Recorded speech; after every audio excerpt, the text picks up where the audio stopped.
Good morning, welcome to Goodwill. In this video presentation, we will see how we can trade in MCX copper market today. Before looking into that, let us see what happened on last Friday and what we expected on the chart. You're seeing is 7-minute candlestick chart, and this candlestick indicates last Friday's price opening, which shows that the market opened at 456. We expected copper to stay in selling, so right after the opening, the price tried to move up and came down till 452 and closed near that. Today, it's expected to open somewhere near 453.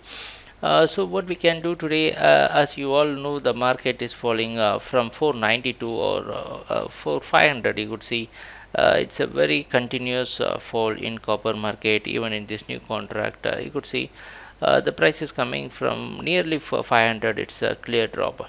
There are always possible chances that it can show some bounce back or retracement, some sort of correction consolidation. So since even though we expect the price to stay on the downside to reach 47, you need to be a bit safe. So wait for the price to give rise towards 56, 55, and then you can go for selling, so that we can place the stop loss somewhere near 63 again.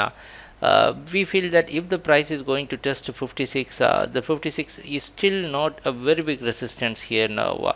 It's converting itself into resistance, but still it is not a big resistance. So always you will be forced to push the stop loss bit higher, or else so if you feel that a breakdown below 452 can push the price still down, always you are welcome to go for call option. You can buy a call option, a bit of out of money call option, so that if the price comes down, that will be a compromise for the stop loss.